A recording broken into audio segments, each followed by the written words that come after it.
Mike up. Good morning. How you doing? You well?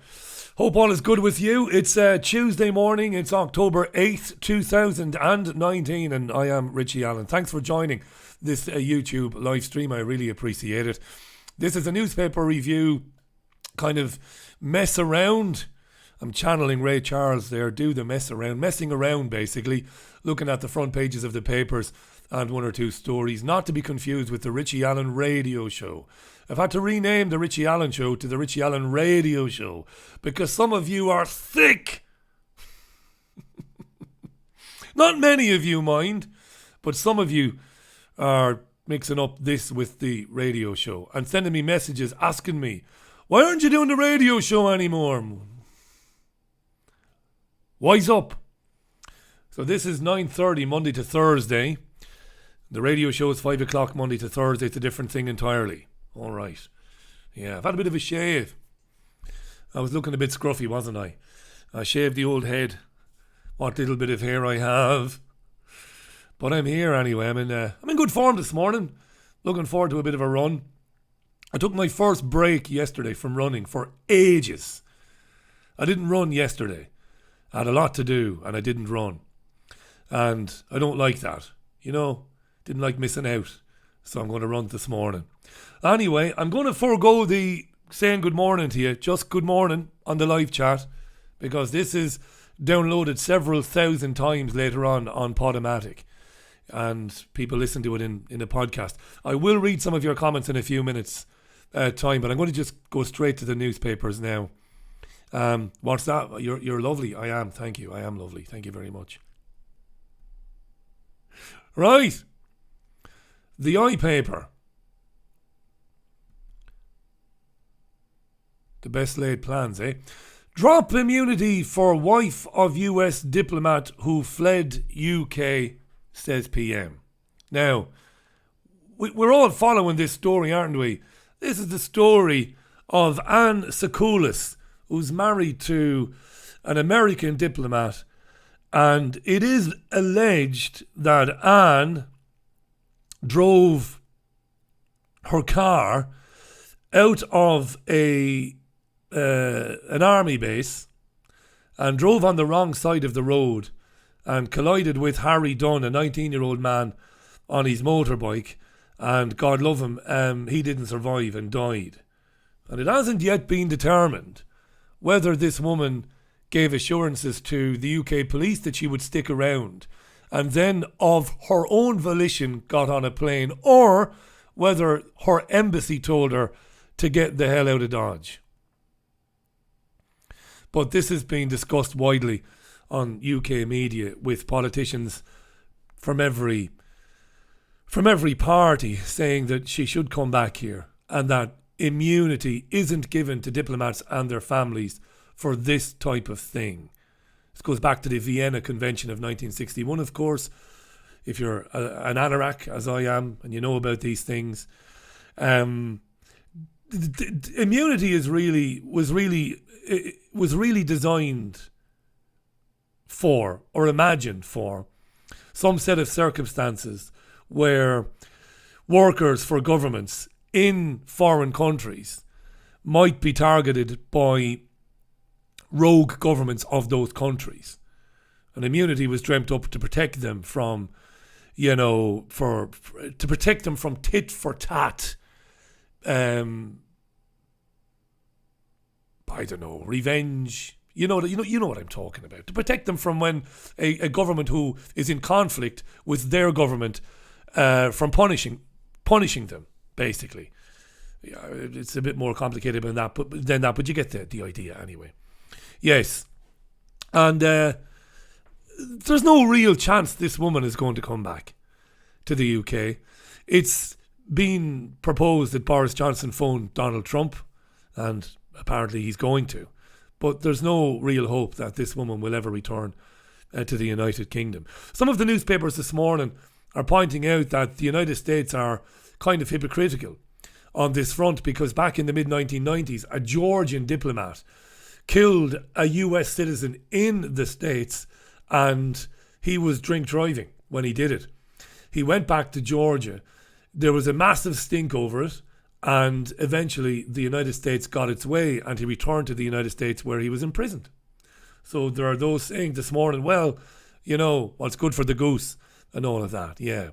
But as I said, people in the UK are saying, politicians, come on, immunity for diplomats was designed to prevent rogue leaders of countries taking out their grievances with countries by picking on their diplomats, effectively. So she should come back, is what they are saying. What's interesting about that, dear viewer, this morning is the UK Foreign Secretary Dominic Raab had a long phone conversation with the US Secretary of State Mike Pompeo, and Dominic Raab said that he raised this issue with Pompeo specifically, and there you are. I raised that issue, he said.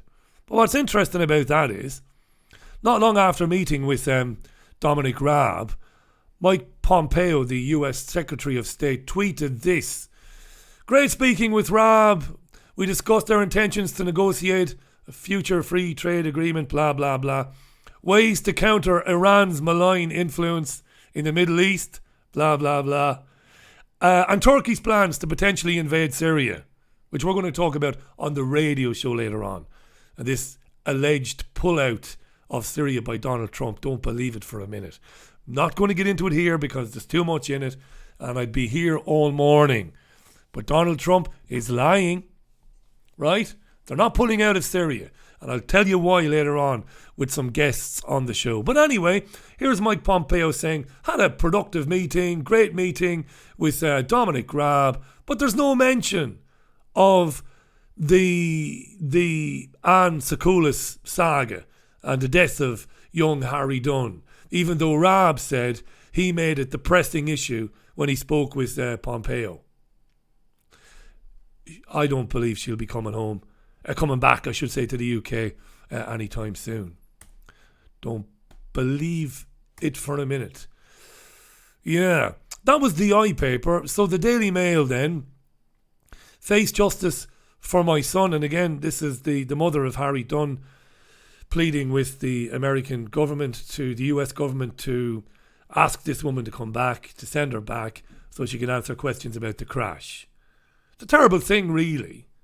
It's unlikely that the woman was under the influence. It looks like just a case of poor driving. And I will say this, and I'm not saying this for any laughs. When I returned to the UK, having lived in Spain for over 8 years and driving on the right-hand side of the road, I was very wary, back in the UK, of driving on the left-hand side. Very, very wary of it. And extra cautious. And I was worried about it, roundabouts and junctions, because your whole mindset has been geared to driving on the right-hand side. On roundabouts, give way to the left. All of a sudden, you're driving on the left-hand side, you're giving way to the right, and you've got to be thinking about that. This woman is an American driver. She's made a terrible mistake. She's a US diplomat's wife. She's not likely to face any jail time. If she wasn't a diplomat's wife and she fessed up and said, I made a dreadful mistake, she'd be done for dangerous driving and she might get a suspended sentence. She might get a long ban. If she's a UK citizen and she flees the scene, well, she's going to jail. Anyway, it's a story. There isn't any more I can add to that. Terrible thing, that. I would say, though, that in my opinion, the state of driving, the level of poor driving, the examples of poor driving that I encounter as a driver. Now, I'm a decent driver. I know everybody says that. Everybody says, I'm a good driver. But I'm a stickler for the rules of the road, me. I am. I really am. I drive within the speed limit at all times. I don't hog the centre lane on motorways. I drive in the left-hand lane. I'm careful. I don't get angry. When I come across learner drivers, I exercise a lot of patience with them because I was there myself one time. What is it with human beings, Very short memories about things. Now, look, I'm no saint, as you well know. But when it comes to driving, I take great care not to be an idiot when I'm on the road. But I think the standards of driving are at deplorable levels now. And I used to think it was bad in Spain, and then I came back here and I was like, Jesus. I was almost apologetic then to the Spanish because I used to be really brutal on the Spanish. You know, when I was in discussions with people in Spain about driving, I would talk about Spain, which was and is a very corrupt country, you know. It's brown envelope, capital of Europe, Spain. People getting driving licenses because they bribed the instructor. You know, I could be here all day, and the standard of driving there is poor, but here it's gone ridiculous here in the UK. It's really bad. Anyway, enough of that about driving. Of course I've made mistakes when driving. Of course we all make mistakes. But because I don't speed and because I don't behave like a fucking idiot, my mistakes are very unlikely to result in the death of a pedestrian or in the death of another driver. The Times, US accused of betrayal in diplomat row. So you can see this is everywhere today. And Sakoulis, she hasn't returned home, by the way. She's staying with a relative or in a hotel somewhere. Such is the level of media attention in this, even in the United States. The Metro newspaper, pole dancing, the Prime Minister and me. This is Jennifer Arcuri, the businesswoman. Allegations that she had a relationship with Boris Johnson and that her tech company benefited from decisions made by him when he was Mayor of London. He denies it categorically. She denies it emphatically. She was on Good Morning Britain yesterday. It was a rather bizarre interview, really. Really bizarre interview. Amusing at times. She's got a pole dancing pole, or she did have, in her apartment, which I think was 1,200 square feet. The apartment doubled up as her office. Bojo visited there several times. It's highly probable that he had some sort of sexual relationship with her, hence the media interest, or the amplification of the media interest, I should say. They would be interested anyway, but it's doubly interesting because his enemies claim that there was some sort of impropriety there and that needs to be investigated. His supporters say, well, this is Remoaners and those who want to thwart the will of the people, etc., etc., etc. Right? Okay. I'll read some comments now in a moment. The Guardian. No deal Brexit would raise public debt to 50-year high, Johnson told. This is the Institute for Fiscal Studies. It's a think tank. And it has published a report this morning alleging that if we leave it no deal, debt or UK debt will spiral and austerity would be an inevitable consequence of that. And it says in its report that borrowing would increase exponentially. Borrowing, that's government borrowing. I love when the news media, when they collectively start talking about borrowing, because it gives me a slimmer. It gives me a slimmer? It gives me a sliver and a glimmer of hope that people at home might start asking, borrowing from who? Right? But anyway, I won't bore you with that. So the Institute for Fiscal Studies is saying we can't leave with no deal because we're all doomed. It's like Ralph. It's like Ralph and Friday the 13th. See, what happens to me is I don't sleep very well. I've got insomnia, as you know. And I don't have the power of speech at 9:30 in the morning. My brain doesn't function till about midday. The run wakes me up. I'm awake now. But here to here, in between, there are problems. Before midday, right? Christ. That's why I struggle to articulate things.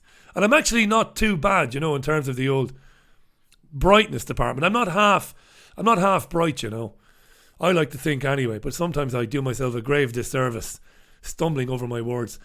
After maybe I need to do this a little bit later in the morning, but that's not going to happen either. Right, so that's the Guardian.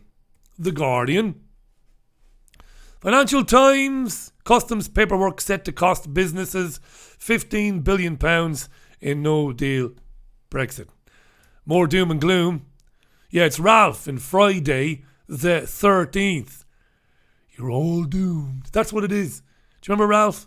He survived till Friday the 13th too, didn't he? When he was killed from... Jason was hiding in a tree, didn't he? And killed him, yeah. Love those old horror movies. How were we scared shitless by those when we were younger? Boris, it's no deal if you won't talk to us. Daily Express. Jean Ann was on to me this morning. Fintan O'Toole, the Irish journalist, is writing in The Guardian, talking about the horrors of no deal as well. So there's a bit of ramping up of the fear porn about no deal. Look, no deal is not going to happen anyway. They know this, so they're over-egging the old pudding, as it were, I would suggest. What about the Telegraph today? It's grim out there this morning, it's grim. Web giants cashing in on misery of children. Big report into children gambling online.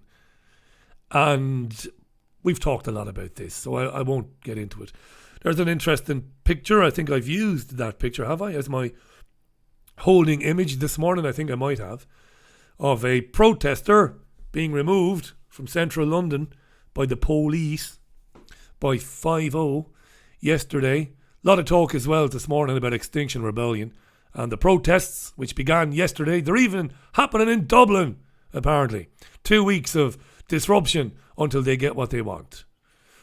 Daily Telegraph. By the way, Celia Walden, see the top there, online trolls aren't worth police time. This is very good. I will briefly talk about this in a second. I've got the article to hand. Indeed. She's uncovered some fairly amusing but then also fairly disturbing statistics about police time being wasted on chasing trolls online. Yeah. Would you believe they've only prosecuted 6 trolls in the last year and a half to the cost of about £300,000 per troll to the taxpayer? Yeah. These are just guys saying stupid things online. We've all said stupid things online, haven't we? This is not good, is it? Free speech. ITV knew Kyle Guest wanted to die. This is The Star. The Star has been on this for a long time, this former television programme, The Jeremy Kyle Show, and how the well-being and the psychological well-being of the guests was an afterthought, basically. Let's get unsophisticated, rough and tumble people into a studio to bare their souls and give no thought to how it would affect them afterwards when they've humiliated themselves on national television. And you didn't take that into consideration. The implications for them afterwards when they went back to their community and they were laughed at and ridiculed and their clips were put on YouTube. Right? You do have a duty of care when you interview people. You do. I've been very critical of a certain bunch of goons who pretend to be a news organisation on the south coast of England, and they've interviewed people who were abused in care with no thought to whatsoever to the well-being of that person afterwards. Very serious when you interview people. When you interview anybody, you've got to think about, especially when you're getting them to tell you their life story. You can't be selfish. Yeah, I'll get 5 or 10 minutes of sensational television. Yeah, but what about the guy when he goes back to his house, or the woman when she goes back to her family? Got to think about these things. Okay? This is how it used to be back in the day. Not anymore, though. Not anymore. Right, did you see this, did you? Beat Jesus, huh? Listen, before I show you that, let me give some of you a mention. Hi to Jesus, hi to Wendy, to Julie, Dick Scratcher. How you doing, Dick? Let's to mad about the guy, because I'm mad about the guy. To Bruce, how you doing, Bruce? Bruce had the Office for National Statistics round. One of the questions, on a scale of 0 to 10, how anxious were you last week? Plus other probing questions on mental health. Unbelievable, says Bruce. Bruce says he was visited by the Office for National Statistics and they were interested in his mental well-being. Hi to Paul. Hi to Jim Kingsbury. Hi to Lessons for Life. Thank you for that lovely super chat donation, my friend. I really appreciate that. Thank you very much. It is greatly appreciated.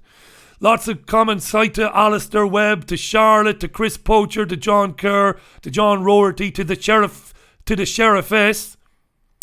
Sheriffess says, I can't believe Trump is apparently advocating for free speech and a crackdown on fake news from mainstream media, whilst we are moving in a totally different direction. Thank you, the Sheriffess. Thank you very much. Hi to Ella Smith. Lovely. Let me scroll back on down there before we move on. Stuart Batty, how you doing, Stuart?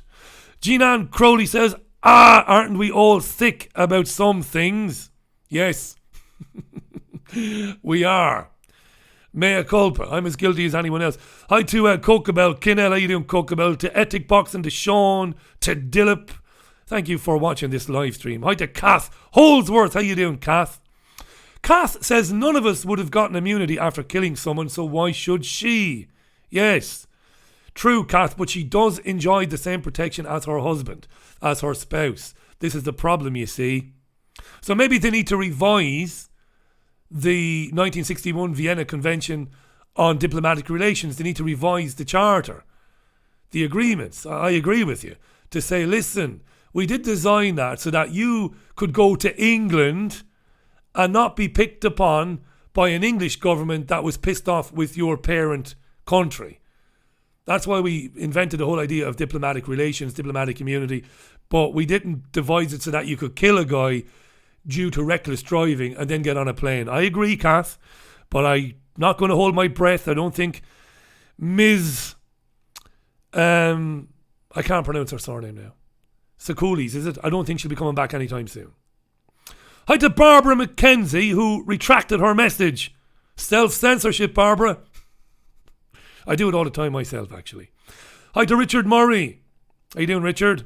To Wide Awake Radio. And to Joe Public. How you doing, Joe? This is crap. This is a live stream, YouTube, paper review, nonsense. My opinions, which are sometimes interesting, sometimes funny, sometimes not funny, sometimes banal, and sometimes bizarre. I accept it. So you accept it as well, right? Hey, listen, what did you make of this, eh? Extinction Rebellion demonstrator says he's protesting as a father of 2 young children who is very frightened of their future before he begins crying his eyes out. I've been called very naive this morning by some of my Twitter followers. I don't mind, I might be. I am naive, of course I'm naive. It's a good way to be, isn't it? Innocent and naive sometimes. I've been told that he is an actor. And I have been told that he is from rentacrowd.co.uk by people who offer me no proof. Prove it to me. Anyway, shall we see the video? There he is clutching a picture of his 2 young babies. And he is doing it for them. And I've robbed this clip from somebody online who robbed it from the Daily Mail. So I make no apology. An Extinction Rebellion demonstrator breaks down as he says he is frightened for his 2 children's futures during chaotic protests in London today. The man, whose children are 4 and 10 months old, was laying in the street as part of demonstrations. When asked what his name was, the man responded, "I'm just a father of 2 children that's very frightened of their future." What's your name? I'm just a father of 2 children that's very frightened of their future. How old are your children? They're 10 months and 4 years. You okay? Yeah. No. I need the bag off you. There you are. You see a picture? Those are the picture of your children? Yeah.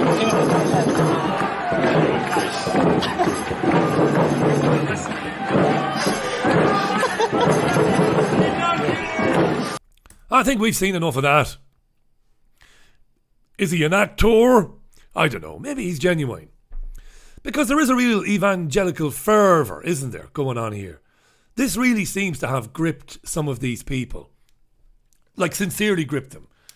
I don't think... Some of them are there for a bit of a lark, I think. Some of them are... They've been green movement people for a long time. And listen, there's nothing wrong with the green movement.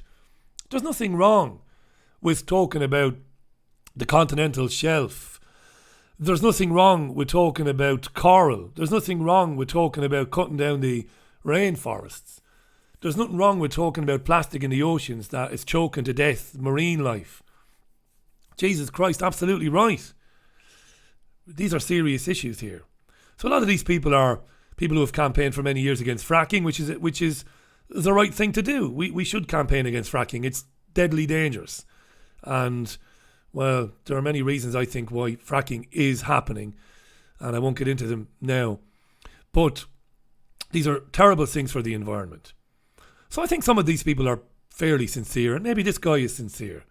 An old friend of mine from Spain, I don't think he'll be watching. Many, many, many years ago, his wife committed suicide. And she suffered from something called religious mania.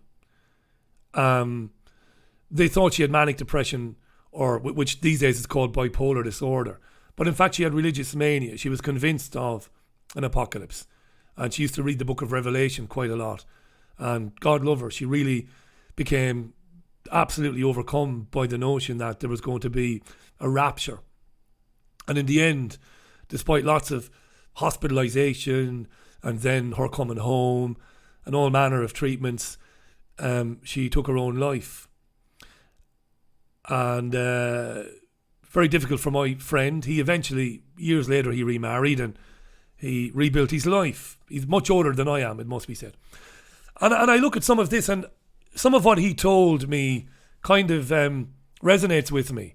This religious mania, there is a bit of that going on. We're not going to expire in 12 years' time if we don't stop producing CO2, or if we don't reduce CO2 to net zero. We're not going to be in a situation where billions of people are going to die. It's just false, it's untrue, and it's beyond hysterical. But it seems that a lot of people really do believe in it. Maybe this guy is genuine. But listen, I might very well be naive, as you have accused me of being, and he might be an actor. He might be Jesus. And if he is, well, he's not a very good one, is he? Looked a bit fake to me there. But anyway, if he's an actor, I mean. You know, if we agree he is an actor, I would say he's not a very good one. But anyway. Very difficult job acting. Gene Allen will tell you. Got to have a talent for it. Got to be good. What else have we got for you? What else have we got for you? Academics in British academia are being given panic buttons because they're increasingly worried about attacks from the student body. Now, I thought this was a bit hysterical, but I looked into it, and it's not just the Telegraph. This is Camilla Turner. She's the education, editor for the Daily Telegraph. And she features here Professor Rosa Friedman. And Rosa went to her pigeonhole last week, get her mail, to find any assignments from her students, and she found a panic button there, a panic alarm that she's got to carry with her. And this is all because of some academics have opinions around areas like gender identity and sexuality and transgender. And those opinions are being deemed as hateful by some students. And some of these academics are the subject then of attacks, which are getting increasingly worrying, apparently. Like urine being poured under your door and bags of excrement being thrown at you and finding death threats on your voicemail and stuff like that. So they're giving them panic buttons.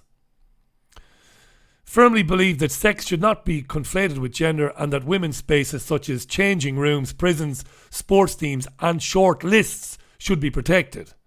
Well, first of all, we shouldn't have all women short lists anyway. Now, my female listeners can abuse me for that. I don't mind.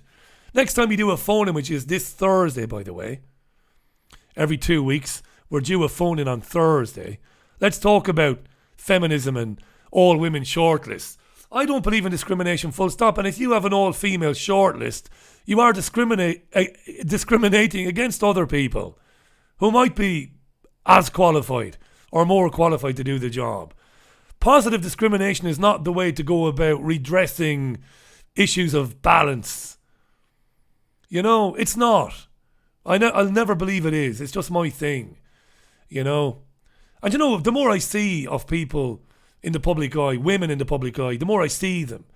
The more women I see in the public eye, Jess Phillips, Stella Creasy, Luciana Berger, the more I think they're just as psychotic as the men they share space with in the House of Commons. Not more psychotic, but as psychotic, as corrupt, as bent, as filthy, as hysterical around these issues. You know, so what sort of women are you going to get if you put all women shortlists together? Anyway, that's my concern about it, right? Hillary Clinton, psychopath, right? I'm not saying they're not great women who wouldn't be like Hillary Clinton or who wouldn't be as crazy as some of the women we see in the UK Parliament now. But all women short. Anyway, look, forget about that, right? So these academics then, they're very worried about their own personal safety. This is a bit mad, really.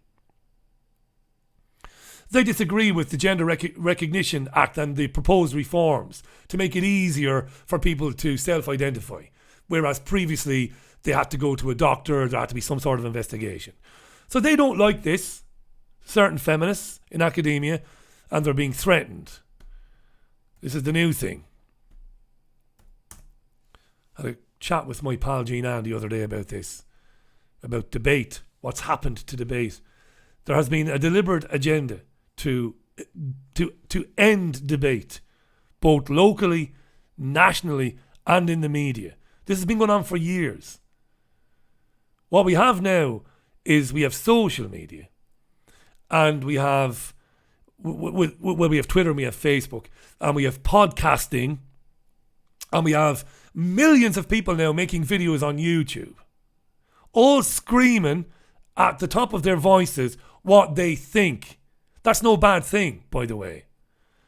The bad thing is that it has led to people who have no comprehension or understanding whatsoever of the need to engage with those who see the world differently to you. And I've been banging on about this for years. And some of you are finally beginning to understand what I was banging on about for years. We get people now like, you have The Spectator on the right-hand side, and you have Brendan O'Neill of Spiked on the right-hand side, and you have other magazines on the left, all loudly signalling how they see things from the right and from the left. And you have people then, the consumers, identifying with one brand or another and exclusively getting their information from that brand because that brand tells them what they want to hear. And this has been going on for several years, and the result of it is now a population globally that doesn't understand debate and doesn't want debate. Like, you have Brendan O'Neill from Spiked screaming on Spiked some very good points about the silliness of Extinction Rebellion, but he's not sitting around a table debating them, is he? Right? And that's how we have been engineered now. Not to debate. Not to say, right, listen, why do you believe that we're all going to die in 12 years? Come in, let's have a chat about it, tell me. And I'll tell you why I don't think we will. And I won't try to make you look like a fool. I won't try to embarrass you. Let's just have a conversation. It's the way it used to be. Let's have a conversation.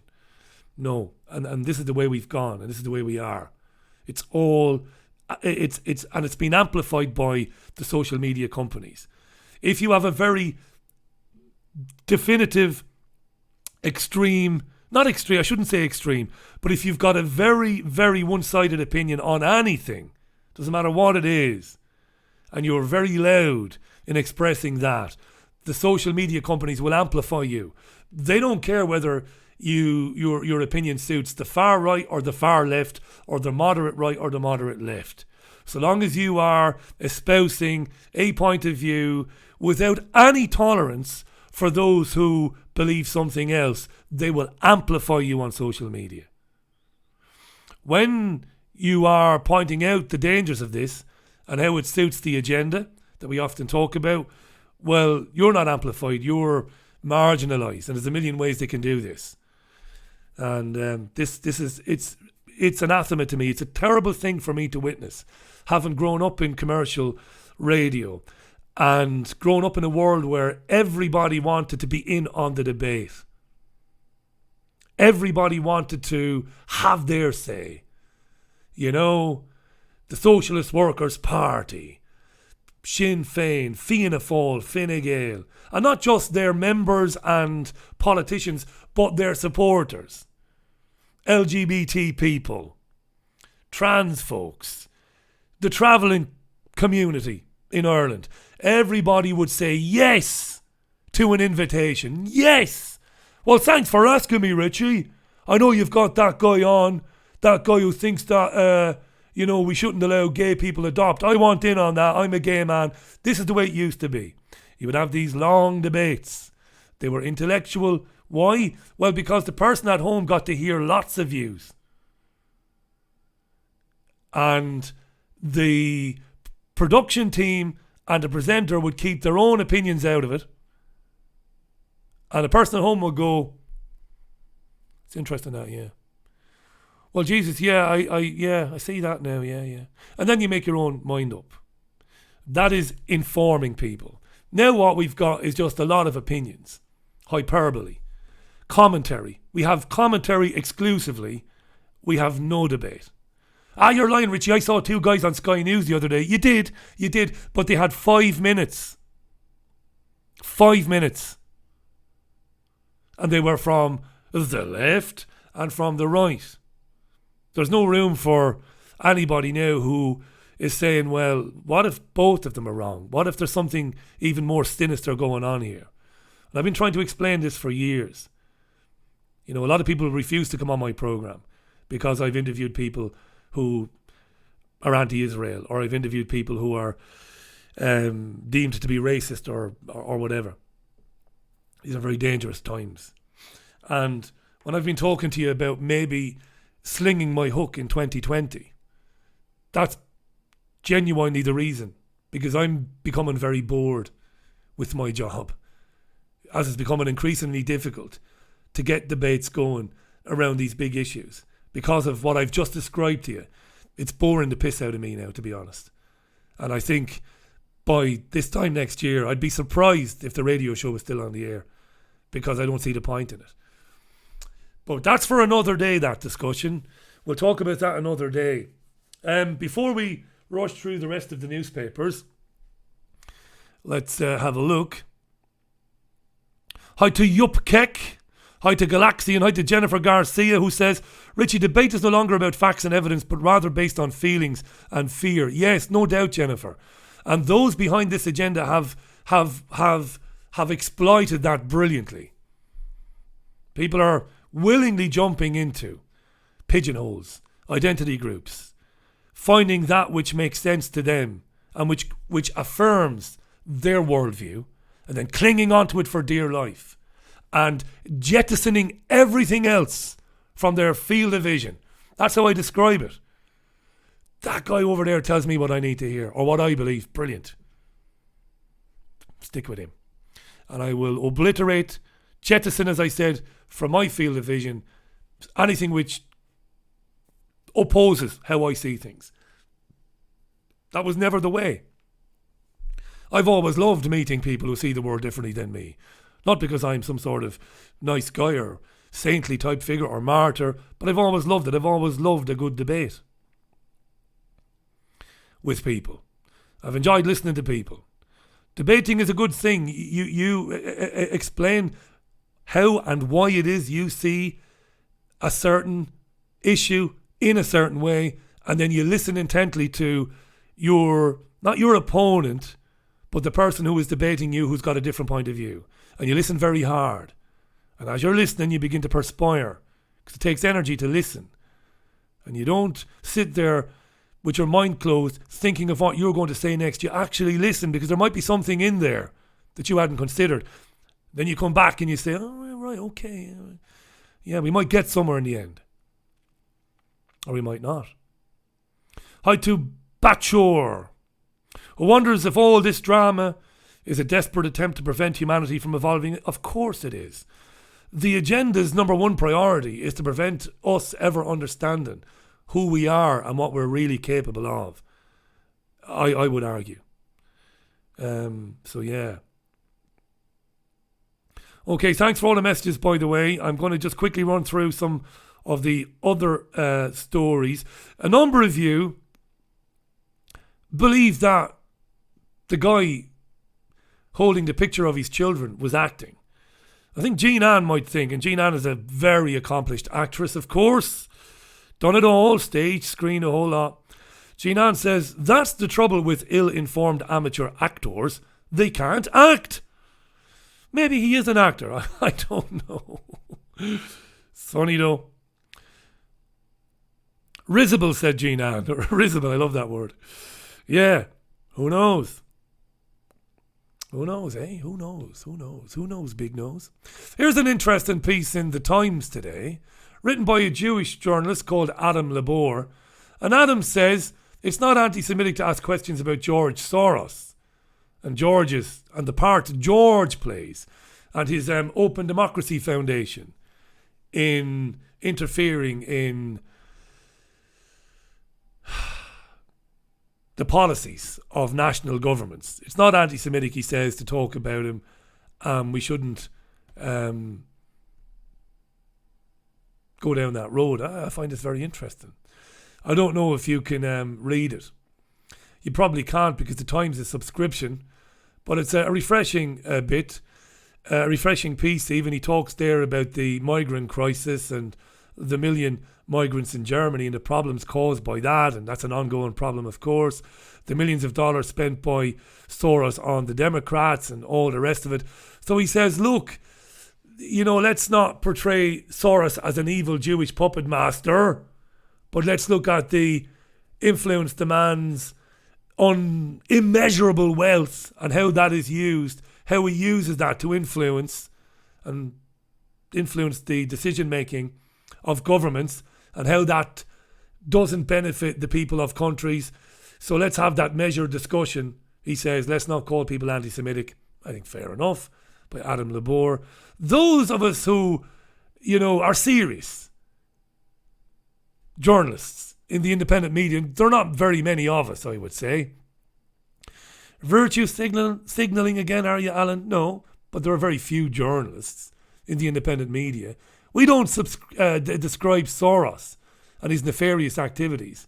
We don't describe him as some evil Jew, part of a Jewish little clique. We don't do that. The far right does that.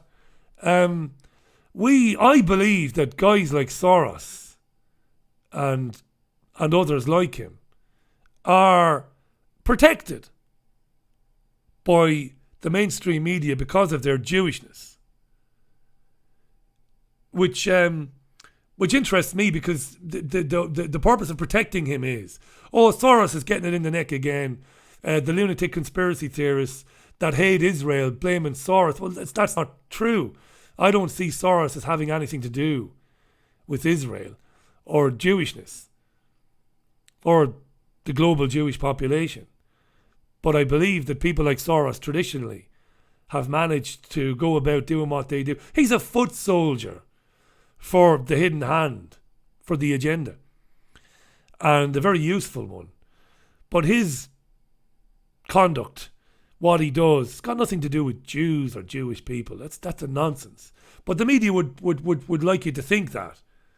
They would like you to think that those of us who watch people like George Soros closely are blaming him for certain geopolitical things, and we're doing so because we've got some ugly hatred for Jews, or that we blame Jews. That's just bullshit. There's no truth in that whatsoever. But it's a good article.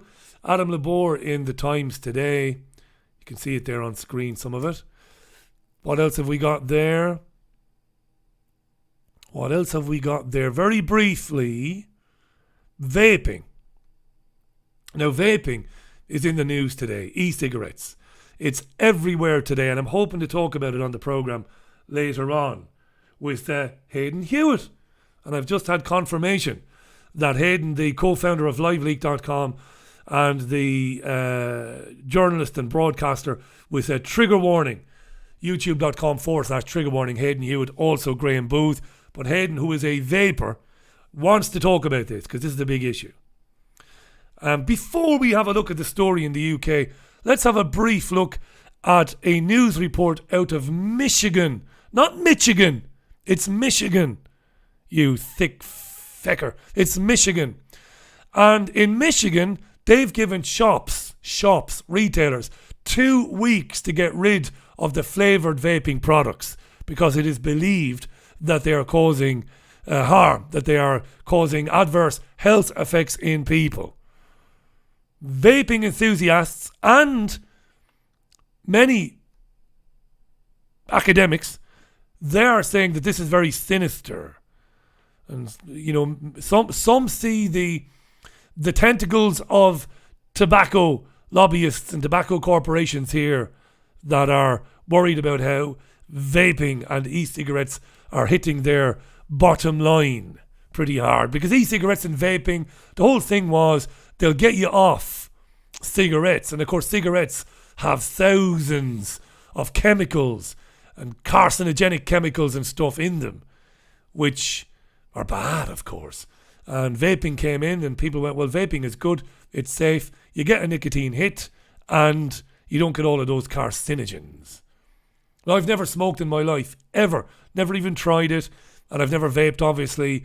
So I have no dog in this fight. But I'm very interested in it. Let's have a look at this little news report from, I think it's ABC in Michigan. Governor Whitmer's emergency rules banning flavored nicotine vaping products were released today. The flavored nicotine vaping ban was developed in response to the Michigan Department of Health and Human Services finding of a public health emergency created by skyrocketing levels of youth vaping. Michigan was the first state in the nation to announce a ban on the sale of flavored nicotine vaping products such as e-cigarettes. Whitmer announced her intention to issue these emergency rules September 4th, and they are effective immediately, although retailers and resellers, including online sellers, have 14 days to comply. Governor Whitmer stated in a press release today, quote, "I'm proud that Michigan has been a national leader in protecting our kids from the harmful effects of vaping. For too long, companies have gotten our kids hooked on nicotine by marketing candy-flavored vaping products as safe. That ends today. This bold action will protect our kids and our overall public health," end quote. Following Whitmer's announcement of the flavored vaping product ban, the White House followed Michigan's lead with a call for similar actions by the U.S. Food and Drug Administration.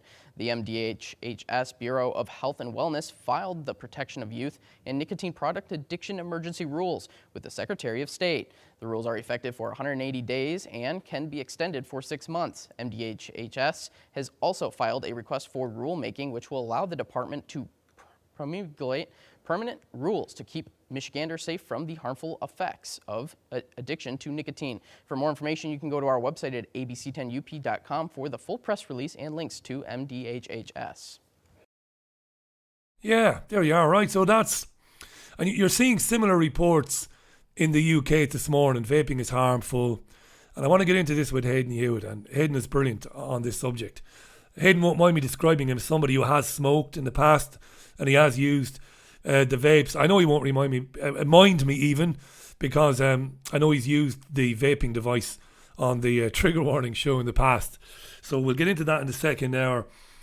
Just a quick one there. Charlie Girl. Thanks for your nice comment, Charlie Girl, who says that she'll be crying if I give up. Look, it's not about me giving up. The reason I said that about 2020, I'm not looking for it. This is not me virtue signalling here. This is not sad fishing. Look, I love what I do. I've loved broadcasting and radio for years, both sides of it. I often miss the production side of it. I used to love producing a presenter, not being on air. Although I was often on air because I would do the Vox Pops and I would sometimes do reports. But I love it. I love the medium. But in the very early days of the Richie Allen radio show, this particular one, back in 2014, if you look back at the programmes, I often had two people on programmes with opposing points of view, opposing views on different subjects. But it has become impossible to do that anymore for the reasons I gave earlier on. I've become, look, I'm not important. Like I said, I could go down Langworthy Road now every day of the week and it's very unlikely that anybody will recognise me. I sometimes get recognised when I'm in a supermarket or a shop and I'm speaking to the cashier. Somebody will say, "Oh, you're that guy."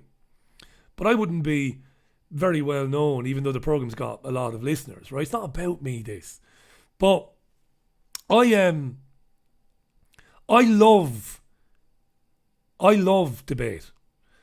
And I love challenging my audience or listeners to my programs with presenting them with people with whom they don't want to hear. You know, I'd love to be bringing people on from Israel to talk about Israel. Not so that I could score points and big myself up as some champion of Palestine. No, not at all. But to hear them out and to say, right, hang on a second, let me put this point of view to you, the Zionist in Israel. And I used to do that all the time.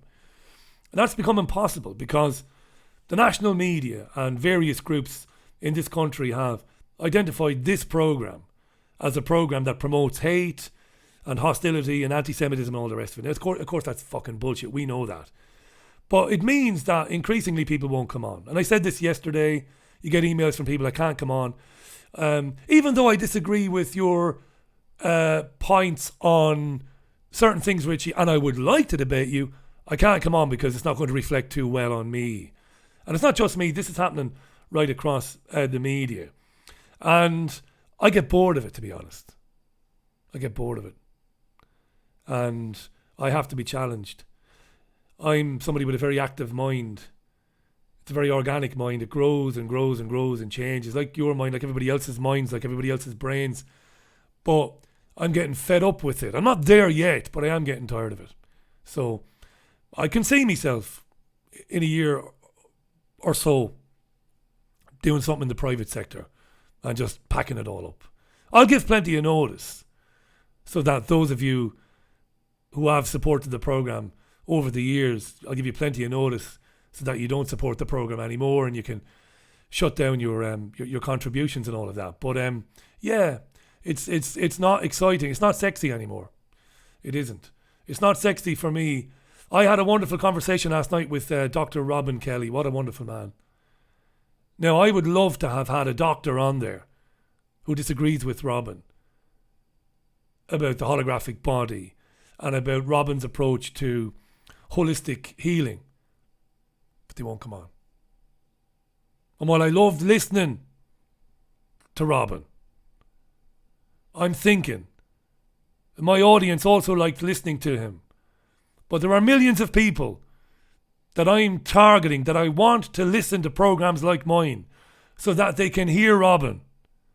But they won't come on because they don't want to hear Robin. Do you understand what I'm saying? Because they don't want to just hear Robin. Because they are skeptical about the medical practices of Robin Kelly.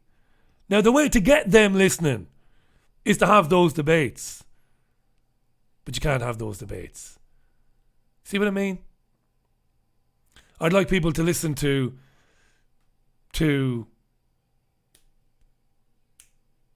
Ilana Freeland.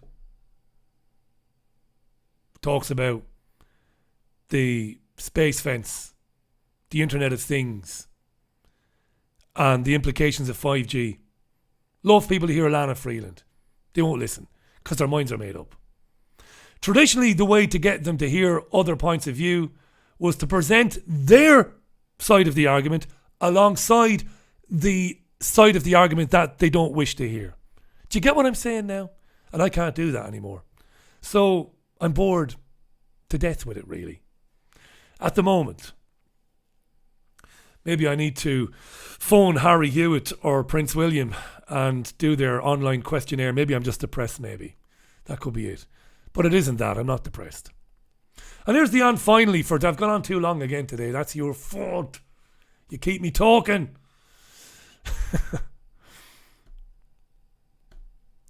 Here we go.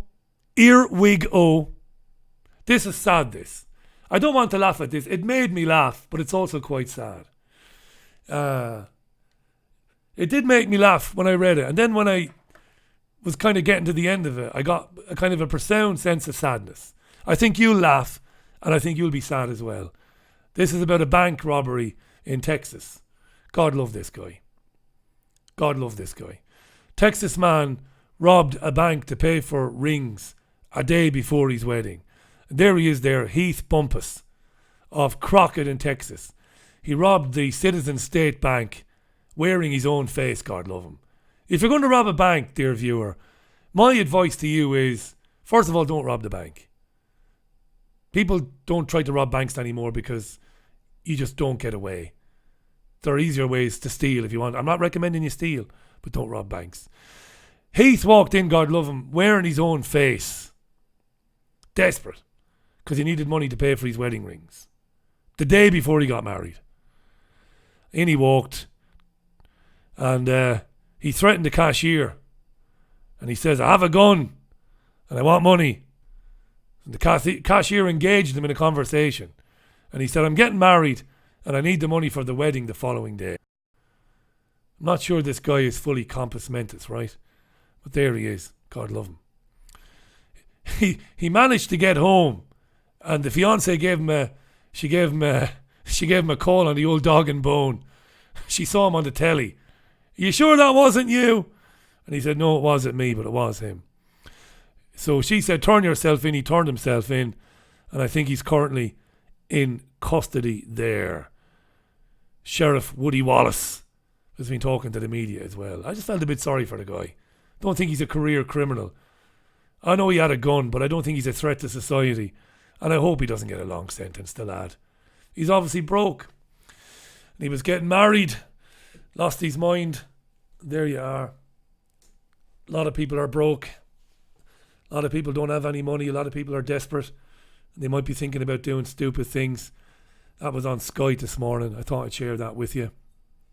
Heath Bumpus. Let's hope they show him a bit of leniency, eh? Let's hope they show him a bit of leniency. Right, that's about it for this nonsense. At 5 o'clock today, Hayden's going to come on and talk about vaping, but we'll also talk about other things. Censorship and hateful extremism. We'll get into that with Hayden. But before that, in the first hour, after a news roundup, we're going to analyse Donald Trump's claimed withdrawal from Syria, because it's a big story and it's monumental bollocks. They're not pulling out of Syria. Don't believe it for a minute. Although I believe Donald's supporters are crowing triumphantly on social media everywhere saying, you see, this is Donald taking on the deep state. No, it isn't. I'll get into it in detail later on. That's about it then for me. Have a good rest of your Tuesday. The sun is shining in Salford, so that gives me great hope that we can get a run in. I'm going for a run. Not going to have a run in with anyone, but I'm going to have a run is what I'm going to do. Okay, 5 o'clock then, usual channels, the radio show. Until then, it is bye from me. Bye now.